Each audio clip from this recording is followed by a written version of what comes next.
Oh, okay. So, listen, I know I'm late. I know that everybody has seen this movie except for me, all right? I know that everybody's already made their review and talked about this movie, blah, blah, blah, blah. But listen. Here's what happened. I was going to see this movie on Thursday, and I bought the tickets and everything. Everything was going great. And then, an hour before the movie, my dad, this is not a joke, my dad was working on something, I guess, and he sliced his hand by accident. So I had to drive him to the hospital. Don't worry, he's okay. He's a-okay, But it was a legit emergency. I had to take him. So, yeah, there was that. But he's doing fine now. Don't worry, he's okay. Uh, but then I couldn't see the movie on the weekend because I worked on the weekend, and I didn't have the time. So now on a Monday night, I thought, okay, I need to watch this movie. So I finally said, let's go. I saw the movie. I bought my ticket. I sat there. I didn't get up to go to the bathroom once. I sat there through the whole thing because I'm like, you haven't really seen a movie unless you've sat through the whole thing. Is that true? I mean, you blink during a movie, so. But anyways, okay. So, Black Panther: Wakanda Forever. So, I like the first Black Panther. I think it's pretty good. Um, it's not one of my favorite MCU movies, but I think it's pretty solid. Um, yeah, it's good. It's good. I think Black Panther was cooler in Civil War than he was in his own movie, but and I'm not like a Black Panther expert. Everything I knew about him, I basically knew from Avengers: Earth's Mightiest Heroes. So I mean, that's the only reason I knew what Black Panther and Wakanda and all that really was because of that show. And I also used to watch this show back in the day. It was an animated Black Panther show. I don't remember anything about it, but I remember Juggernaut was in it. That was cool. I think Storm was in it too. I don't remember. But yeah. So um I was looking forward to this movie actually. I thought it was, the trailers look good and uh as you all know, you know, unfortunately in 2020, Chadwick Boseman passed away, and it came out of nowhere. It was shocking. It was heartbreaking.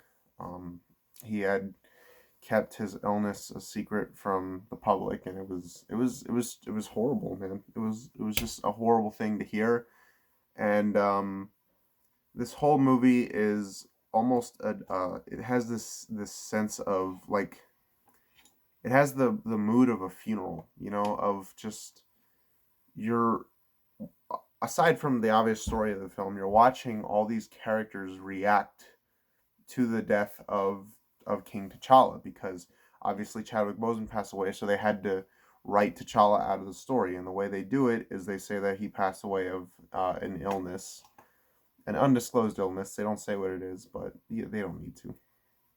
And you watch all the characters and really Wakanda as a whole just try and deal with the fact that their king is gone. They're grieving. The whole movie has a very downer feeling to it. And, obviously it's a very tough job to do. Very tough job. I mean, they had to rewrite everything after Chadwick passed away. And, I respect the filmmakers. I think they did it in a very tasteful way. There's no cynicism here, and the movie was a beautiful tribute to Chadwick Boseman. I think. Um, yeah, the movie starts out with his funeral. It's a very well done scene, and it's a very downer movie, and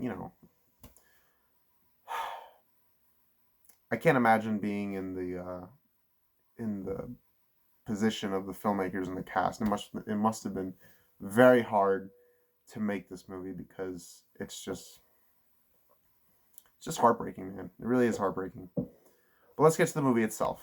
Black Panther: Wakanda Forever. Uh, so this movie is also about Namor. Namor's pissed.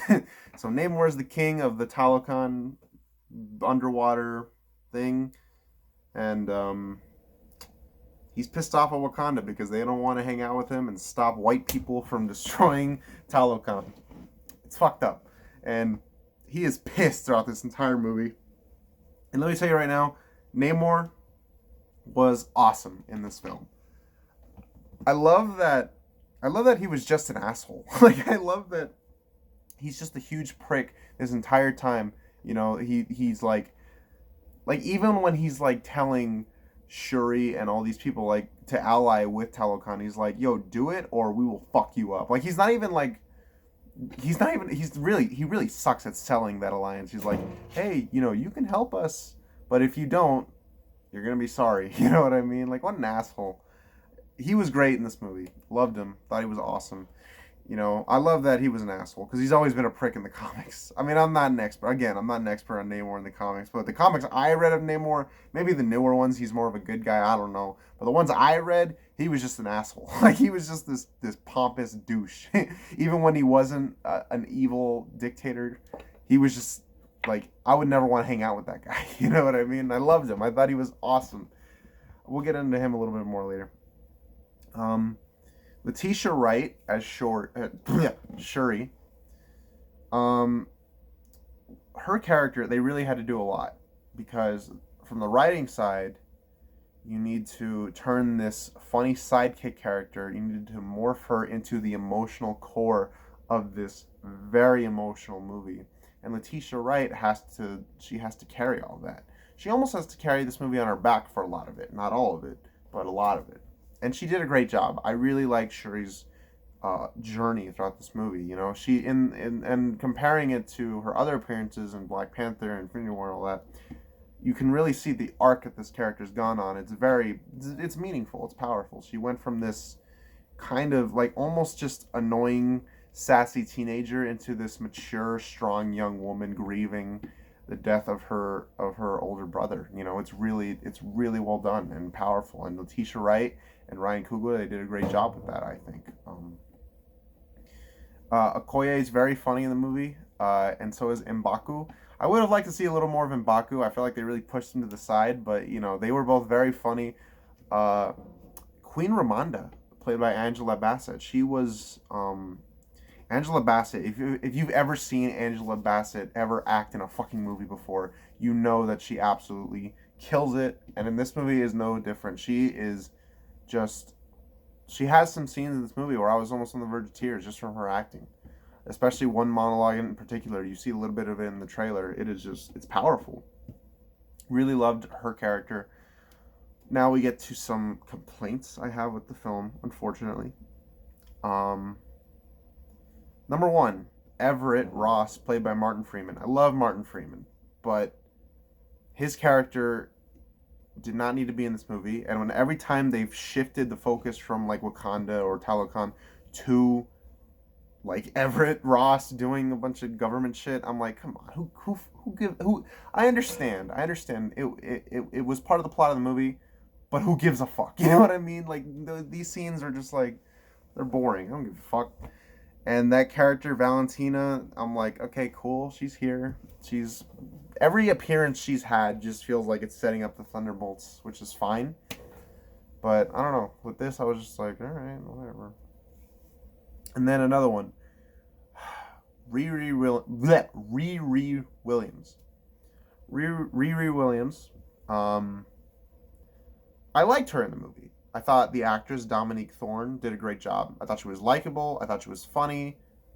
You know, she was cool. But her actual point in the story, I felt was kind of weird. And you could almost take her out of the movie and it wouldn't change much, unfortunately. I felt like she was really just kind of shoehorned in. I felt like she didn't have a natural pace in the story. She was really only there to set up her Disney Plus show. And I don't know, just seemed kind of weird. I wasn't really into that as much, unfortunately. And I think, as much as I liked Namor, I think that he was a little too similar to Killmonger in terms of like what they wanted to do. But I mean, that's not a huge complaint. It's just something I noticed. This movie is 2 hours and 41 minutes, and I don't think there's any great scenes like I don't think there's any scenes you could cut because every scene is either really good or sort of adds to the plot. But like there were things that I'm like, you could have trimmed this down. You could have trimmed that down. But at the same time, I was never bored, and I didn't feel it it didn't feel like 2 hours and 40 minutes to me. It kind of flew by. I was really enjoying the film. I don't mind when movies are long as long as you use your runtime well. And yeah, the movie was long, but I don't know. It kind of went by fast for me, so I was fine with that. But at the same time, I'm like, yeah, there are some stuff you can cut to make the movie a little shorter. Mostly with the CIA stuff. Again, who gives a fuck?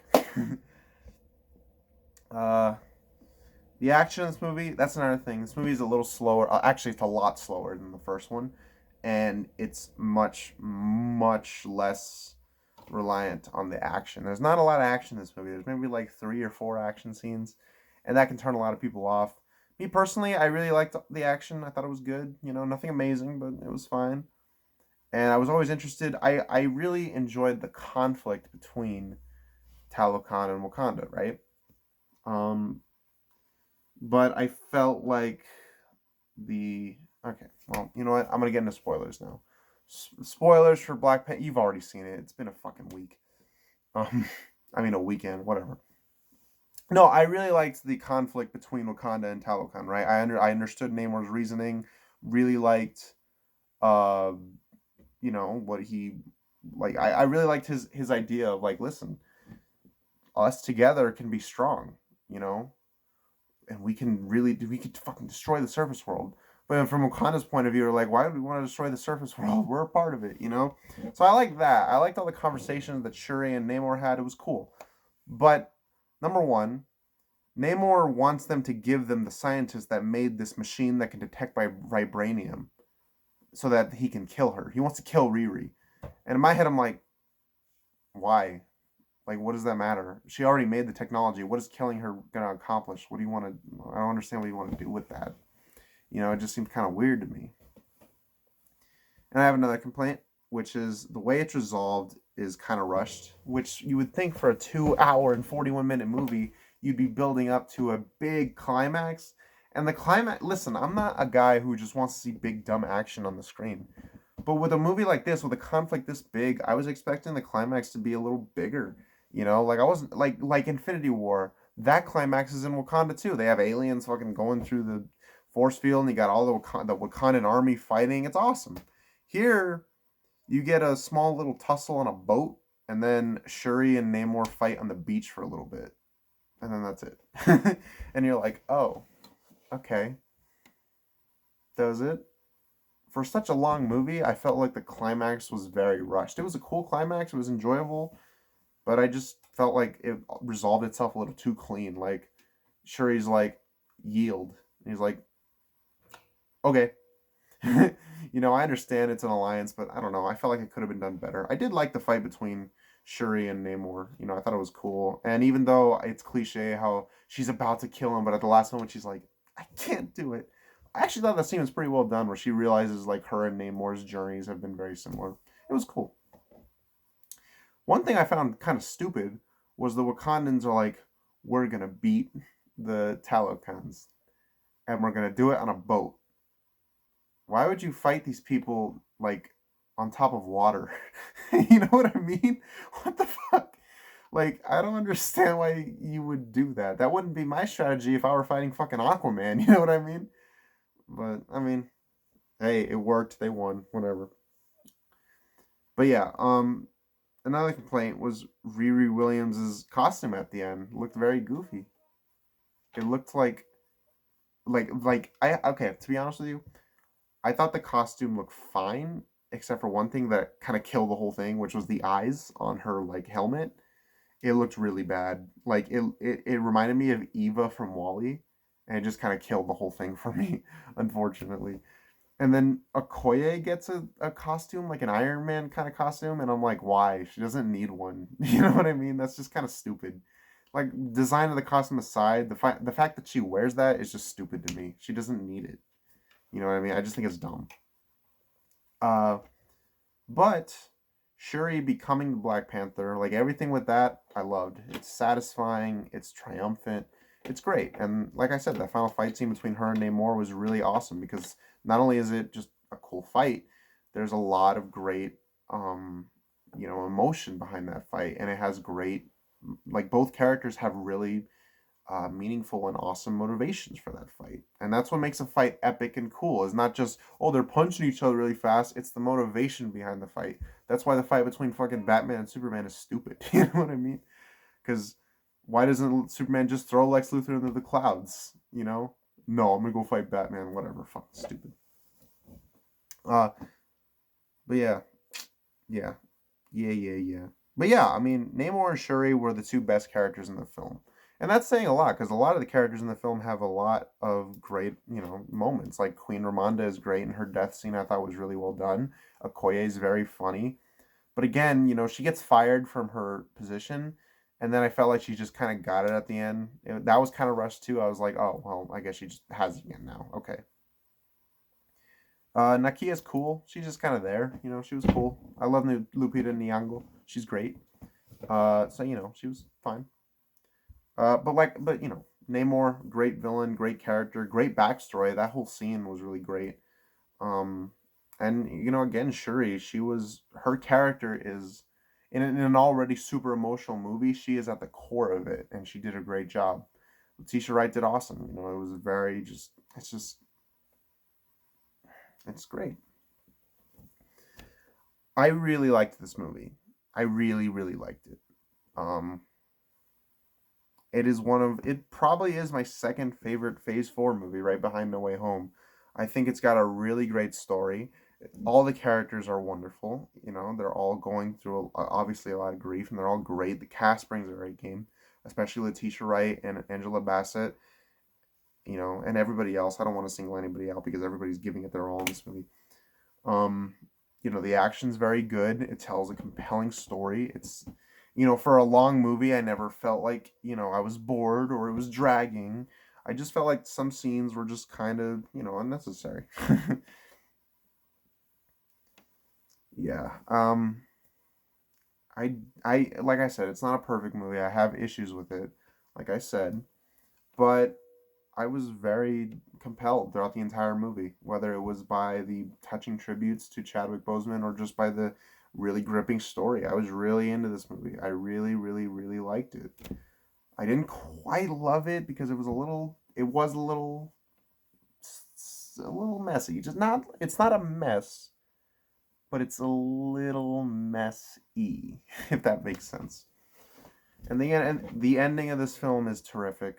The final scene to the credits is very well done. It even if you don't cry, you can't deny that it is very touching. I really like this movie. I really liked it. I like it more than the first one. I was surprised with how much I enjoyed this film. I think it's a very very beautiful tribute to Chadwick Boseman. I think it's a really good, well told story. And even though I have gripes with it, I would totally I would totally rewatch it even with that very long runtime. I love I didn't love it, but I really liked this movie. Really liked it. Maybe I could say I love it on a rewatch. Who knows? But yeah, I mean, it is hard to like say, oh, this movie you I don't look at this movie the same way I look at like a No Way Home or a Multiverse of Madness, you know what I mean? Because I review fiction. I love storytelling, but a movie like this, there is a real sense of just harsh reality to it. You know what I mean? That you can't ignore. Even if you're just straight up reviewing the story, like you can't ignore the reality from this film, and that's what makes it hard to review. You know what I mean? It's just I don't know, but I really, it's hard to rate it because like it just feels like such a personal project. But if I had to, I would give it a solid 8 out of 10. I really really liked it. Um, and it brings Phase 4 to a strong close. I think it's really good. I think it's really good. 8 out of 10. And to be honest with you, even though No Way Home is probably my favorite Phase 4 movie, I would say this movie is better written than No Way Home. No Way Home, like, even though I love that movie, the script is almost like total dog shit. Like, it's so stupid. You know what I mean? Why doesn't Peter just, like, sit Steven down and explain to him how he wants the spell to work? You know what I mean? But, yeah. But, anyways, yeah. Black Panther Wakanda Forever. It's really, really, really good.